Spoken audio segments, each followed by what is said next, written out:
Hey guys, তো তোমরা বুঝতেই পেরে গেছো আজকে শ্বশুর শাশুড়ির অ্যানিভার্সারি। তার জন্য ছোট্টখাট্টো একটা অনুষ্ঠান হবে, হট করেই ঠিক হলো।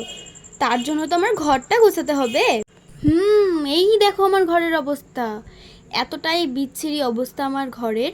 তো তার জন্য ঘরটাকে চট করে গুছিয়ে নেওয়া যাক। তোমরা 2 সেকেন্ডে ভিডিওটা দেখলেও না আমার অনেকক্ষণ লেগেছিল ঘর গোছাতে।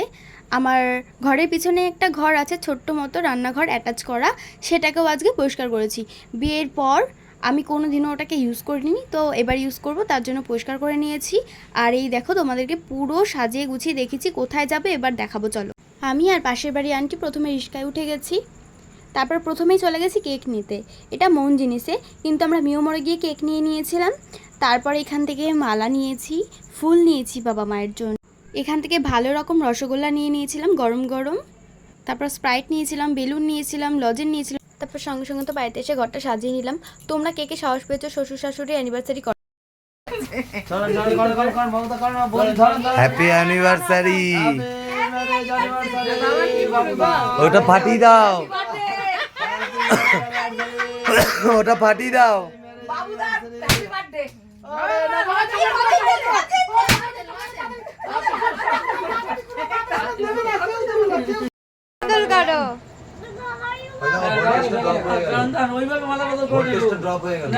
সুন্দর করে হাততালি দাও, আর আরো দুবার। ও গোলাপ ফুলটা দাও।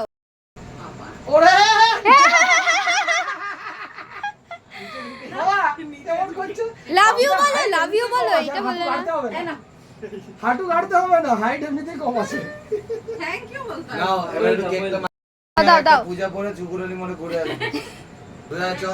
চলো চলো, আগে মর্নিং ওয়াক করতে হবে বলছিলাম না? হ্যাঁ চলো। আগে এই যে এই না না না, আগে একে খান তারপর করে মা অল্প একটু আগে একটু ভেঙে বাবাকে দাও, তারপরে ওকে দাও। আমি আসলে তো দেখছি না, ক্যামেরার দিকে তাকিয়ে রয়েছি। বাবা একটু মাকে দাও, ব্যাপারটা গোলাপ ফুলটা দাও। একটু ভূতমুত বানাও নাকি? ওর জন্য বড় পিসটা গোলাপ ফুলটা কেটে দাও। সরেন সরেন হ্যাঁ সরেন। হ্যাঁ দাঁড়াও, ওটা ভাইকেই দেবো। বড় পিসটা ওকে কেটে খাবো না, ভিতরে ওই রাইস আচ্ছা থাক, কালকে সকালে ফ্রাইড দেবো। রাইস দিন আমার সাথে। কালকে সকালে করে খাবো। এটা বেশি দেন না, আমার ক্রিম এনাও এনাও বড় অনেক নিয়ে যাও। টেস্টি। খুব ভালো হয়েছে। মানে বাটার স্কচ। তারপর দেখো আমার বস স্যালাড কাটছে, বাবা মা সবাইকে খেতে দিচ্ছে, আর আমি একা বসে রয়েছি। আমাকে বললো কোনো কাজ করতে হবে না, তাই জন্য বসেছিলাম। আর আমাদের মেনুতে ছিল fried rice, chilli chicken, salad, rosogolla, cold drinks, আর হ্যাঁ আইসক্রিমও কিন্তু ছিল। এখন আমরা সবাই মিলে খেতে বসেছি, আর আমার বর খাওয়ার সময় পাবজি খেলা শুরু করেছে। বাদ দাও, আগের বছরের একটা ভিডিও তোমাদের সাথে শেয়ার করলাম। আমি কাউকে ভয় ডর না পেয়ে শ্বশুর শাশুড়ি অ্যানিভার্সারি করেছিলাম। আগের বছর আমার বর ছিল না, কিন্তু দেখো অনেক সুন্দরভাবে আমরা সেলিব্রেট করেছিলাম। তোমাদের ভিডিওটা ভালো লাগলে অবশ্যই লাইক, কমেন্ট, শেয়ার এবং সাবস্ক্রাইব করে দিতে ভুলো না। আজকের মতো এইটুকুই, টাটা।